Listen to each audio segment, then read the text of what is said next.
Vinoji Asha's kitchen കോർണറിലേക്ക് എല്ലാവർക്കും സ്വാഗതം. ഞാൻ ഇതിനു മുമ്പ് അപ്ലോഡ് ചെയ്ത വീഡിയോസ് ഒക്കെ നിങ്ങൾ കാണുന്നുണ്ടെന്ന് ഞാൻ കരുതുന്നു. എല്ലാവരും അതിനെ ലൈക്ക് ചെയ്യുക, കമന്റ് ചെയ്യുക, സബ്സ്ക്രൈബ് ചെയ്തിട്ടില്ലാത്തവർ സബ്സ്ക്രൈബ് ചെയ്യുക.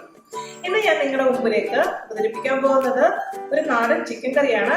തേങ്ങാക്കൊത്തിട്ട് മല്ലിയും മുളകും ഒക്കെ വറുത്തെടുത്ത് അരച്ച് ചേർക്കുന്ന ഒരു നാടൻ ചിക്കൻ കറിയാണ് ഇന്ന് അവതരിപ്പിക്കാൻ പോകുന്നത്. അപ്പൊ നമുക്ക് കറി എങ്ങനെയാണ് ഉണ്ടാക്കുന്നത് നോക്കാം. അപ്പൊ നമുക്ക് വറുത്തരയ്ക്കേണ്ട സാധനങ്ങളാണ്. അത് ഞാൻ ചൂടാക്കാൻ പോവാ. ഗ്യാസ് ഓൺ ചെയ്തു. മീഡിയം ഫ്ലെയിമിലേ ആകാവൂ, അല്ലെങ്കിൽ കരിഞ്ഞു പോയി കഴിഞ്ഞാൽ നമ്മുടെ കറിയുടെ ടേസ്റ്റ് പോകും. 10-12 വറ്റൽമുളക് എടുത്തിട്ടുണ്ട്, 1.5 ടേബിൾ സ്പൂൺ മല്ലി എടുത്തിട്ടുണ്ട്, പിന്നെ ഒരു നല്ല കറുകപ്പട്ട എടുത്തിട്ടുണ്ട്, പിന്നെ തക്കോലപ്പുട്ടൽ എന്ന് പറയുന്ന സാധനം ഇത് സ്റ്റാർ അതെടുത്തിട്ടുണ്ട് 2 എണ്ണം, പിന്നെ പെരിഞ്ജീരകം 1 ടേബിൾ സ്പൂൺ എടുത്തിട്ടുണ്ട്, ഒരു 4-5 മണി കുരുമുളക് എടുത്തിട്ടുണ്ട്, പിന്നെ ഗ്രാമ്പു, ഏലക്ക ഇത്രയും എടുത്തിട്ടുണ്ട്. അതിപ്പോൾ നമുക്കിത് ചൂടാക്കി എടുക്കണം. നന്നായിട്ടൊന്ന് ഈ ചട്ടി കിടന്നത് ചൂടായി ഒന്ന് ചെറിയ വരണം. അന്നേരം ഒരു ചെറിയൊരു കളർ വ്യത്യാസമൊക്കെ വരുമ്പോൾ നമുക്കത് തീ ഓഫ് ചെയ്യണം.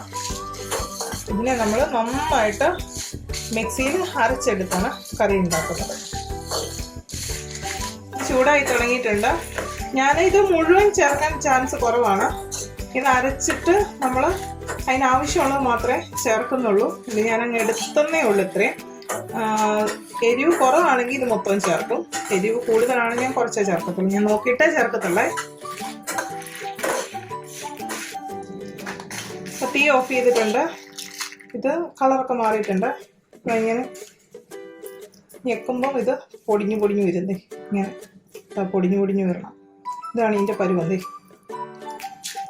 ഇത്രേ ഉള്ളൂ. ഇതിന് ചൂടാറിയിട്ട് വേണം നമുക്ക് മിക്സിയിൽ ജാറിനകത്തിട്ട് നന്നായിട്ട് അരച്ചെടുക്കാൻ. വെളിച്ചെണ്ണ ഒഴിച്ചിട്ട് ഞാൻ തേങ്ങാക്കൊത്ത് മൂപ്പിക്കാൻ ഇട്ടിട്ടുണ്ട്. അത് മൂത്ത് വരുമ്പോഴത്തേന് നമുക്ക് മുമ്പേ ചൂടാക്കി വെച്ചിരുന്ന മസാല കൂട്ട് ഒന്ന് നന്നായിട്ട് നമുക്ക് അരച്ചെടുക്കണം. ഇതിവിടെ കിടന്ന് മൂക്കട്ടെ. ചെറുതീയിലാണ് ഇട്ടേക്കുന്നത്, തീയൊന്നുമില്ല, ചെറുതീയിലത് പതിയെ മൂത്ത് വരട്ടെ. അപ്പം നമുക്ക് മസാല അരച്ചെടുക്കാം. അപ്പോൾ ഞാൻ നന്നായിട്ട് അരച്ചെടുത്തിട്ടുണ്ട്. ഇതാണ്ട് നന്നായിട്ട് അരച്ചെടുത്തിട്ടുണ്ട്. ഇതിവിടെ ഇരിക്കട്ടെ. നമ്മുടെ തേങ്ങാക്കൊത്ത് മൂത്ത് വരുന്നുണ്ട്. അതൊന്ന് ഇളക്കി കൊടുക്കാം. തേങ്ങാക്കൊത്ത് ആവശ്യമായിട്ട് മൂത്തിട്ടുണ്ട്.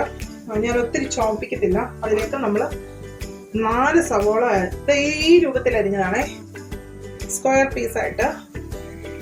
സാധാരണ ഇതിന് കുഞ്ഞുള്ളിയാണ് ആവശ്യം. നമുക്ക് ഇത്രയും കുഞ്ഞുള്ളിയൊക്കെ പൊളിച്ച് ചേർത്താൽ ഇച്ചിരി ബുദ്ധിമുട്ട്. അതുകൊണ്ടാണ് ഞാൻ ഈ സവോള തന്നെ എടുത്തത്. കുഞ്ഞുള്ളിയാണ് ടേസ്റ്റ്.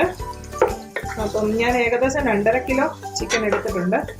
ചുമ്മാ എടുത്തല്ല, ഗസ്റ്റ് ഉണ്ട് കേട്ടോ. അതിനകത്തോട്ട് നമുക്ക് ഉപ്പിട്ട് കൊടുക്കാം. സവോള പെട്ടെന്ന് വഴന്ന് വരാൻ വേണ്ടി നമുക്ക് ഉപ്പിട്ട് കൊടുക്കാം. ഞാൻ ആവശ്യത്തിനുള്ള ഉപ്പങ്ങ് ഇടും ആദ്യമേ, പിന്നെ അത്യാവശ്യം ഉണ്ടെങ്കിൽ മാത്രം ചേർത്താൽ മതിയല്ലോ. നന്നായിട്ട് സവോള ഒന്ന് മൂത്തോട്ടെ. ഞാൻ ഇതിൻ്റെ കൂടെ കുറച്ച് വെളുത്തുള്ളിയും ഇഞ്ചിയും കൂടെ ക്രഷ് ചെയ്ത് വെച്ചത് ഇട്ട് കൊടുക്കുക. ഏകദേശം 1 കുടം വെളുത്തുള്ളിയും ഒരു 2 കഷ്ണം ഇഞ്ചിയും ഉണ്ട്. അതിൻ്റെ കൂടെ കുറച്ച് കരിയാപ്പില അതും കൂടെ ഇട്ട് കൊടുക്കുക. അപ്പോൾ ഇഞ്ചിയും കറിവേപ്പിലയും എല്ലാം ആഡ് ചെയ്തിട്ടുണ്ട്. ഇനി ഇത് ഒരു 5 മിനിറ്റ് ഞാനൊന്ന് അടച്ചു വെച്ച് വേവിക്കാൻ പോവാ. ഒന്ന് നന്നായിട്ട് ഇളക്കി കൊടുത്തിട്ട് ഞാൻ ഒരു 5 മിനിറ്റ് അടച്ചു വെച്ച് വേവിക്കാൻ പോവാ. അത് കഴിഞ്ഞൊന്ന് ആവി കയറി വെന്തോട്ടെ, അതുകൊണ്ടാണേ. അപ്പം ഞാൻ ഇത് അടച്ചു വെച്ചു. കാണാം കേട്ടോ, ഗ്ലാസിൻ്റെ അടപ്പായുണ്ട്, കാണാം. അപ്പോൾ 5 മിനിറ്റ് കഴിഞ്ഞ് കാണാൻ. ഇതാ നന്നായിട്ട് ആവി വന്നിട്ടുണ്ട്. ഇതിലേക്ക് ഞാൻ മസാല ചേർത്ത് കൊടുക്കാൻ പോവുകയാണ്. ഈ മസാല ഞാൻ അങ്ങോട്ട് ചേർത്ത് കൊടുക്കുകയാണ്. 3 സ്പൂൺ മസാല ചേർത്തിട്ടുണ്ട്. ബാക്കി ഇനി വേണമെന്നുണ്ടെങ്കിൽ ചേർക്കാം. അതിൻ്റെ കൂട്ടത്തിൽ മഞ്ഞൾപ്പൊടി ചേർത്ത് കൊടുക്കണം.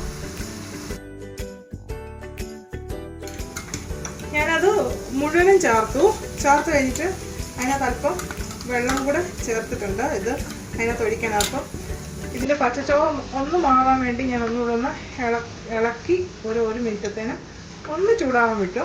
ഇനി വെള്ളം നമുക്ക് ഒഴിച്ചു കൊടുക്കാം. ഇച്ചിരി കൂടെ വേണം വെള്ളം, ഇത്തിരി വെള്ളം കൂടെ വേണം.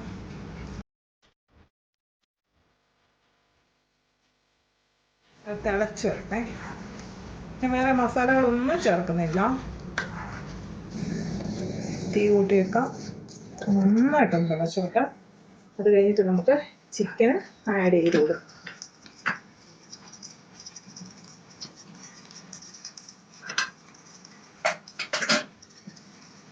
തിളച്ചിട്ടുണ്ട്.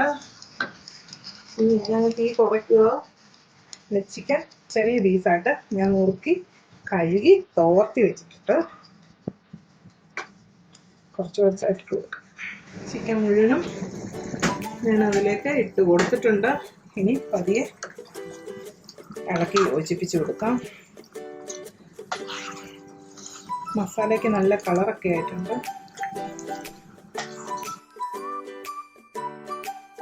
മസാലയൊക്കെ താഴെയുണ്ട്. എല്ലാം ഒന്ന് ഇളക്കി യോജിപ്പിച്ച് ഇങ്ങനെ കൊടുക്കണം. കൊടുത്തിട്ട് ഇതിലിരിക്കുന്ന മസാലയൊക്കെ നമുക്ക് അകത്തോട്ട് ചേർത്ത് കൊടുക്കാം. ഇപ്പം ആവശ്യത്തിനുണ്ട്. നമുക്ക് വാങ്ങാറാകുമ്പോഴത്തേന് നോക്കാം. എരിയുണ്ട്. ഇതിനി ഞാനിത് അടച്ചു വെക്കാൻ പോവാ. ഇതിനകത്തെ വെള്ളം, ചിക്കനകത്തെ വെള്ളം ഇറങ്ങിയിട്ട് ഇത് വേകും. എന്നിട്ട് എണ്ണ തെളിയുന്നതാണ് അതിൻ്റെ പരുവം. ഞാനിനി വെന്ത് കഴിഞ്ഞ് ഇത് തുറക്കത്തുള്ളൂ. അപ്പോൾ ആവി കയറിയിരുന്ന് അവിടുന്ന് വേവട്ടെ. ഞാൻ അടച്ചു വെച്ചിട്ടുണ്ട്. ആവി കയറിയിരുന്ന് വേവട്ടെ. ഇതാ നമുക്ക് തുറന്ന് നോക്കാം. എണ്ണയൊക്കെ തെളിഞ്ഞിട്ടുണ്ട്. നമുക്കതിലേക്ക് കുറച്ച് കരിയാപ്പിലയും കൂടെ ആഡ് ചെയ്ത് കൊടുക്കാം. ഞാൻ തണ്ടോടുകൂടിയാണ് കരിയാപ്പില ഇടുന്നത്. പിന്നെ നമ്മൾ ഓഫ് ചെയ്യാൻ പോവാം. അതിന് മുമ്പായിട്ട് നമുക്ക് കുറച്ച് കായപ്പൊടി, ഒത്തിരി ഒന്നുമില്ല കേട്ടോ, ഒരു 2-3 കായപ്പൊടിയുള്ളൂ. ഞാൻ ഇട്ടതിൻ്റെ ഒരു സ്റ്റൈൽ കൊണ്ട് അത് അത്രയും കാണുന്നത്. എണ്ണയൊക്കെ നന്നായി തെളിഞ്ഞു വന്നു. ഇനി നമുക്ക് തീ ഓഫ് ചെയ്യാം. കേട്ടോ, അവിടെ നിന്ന് അടച്ചു വെക്കാം. അന്നേരം കുറച്ചുകൂടെ ഉപ്പും എരിയും മുളകും ഒക്കെ ചിക്കനെ പിടിച്ചോളും. അത് തണുക്കും തോറും ചിക്കനിൽ എരിയും ഒക്കെ നന്നായിട്ട് പിടിച്ചോളും. ഞാൻ ഓഫ് ചെയ്യണേ.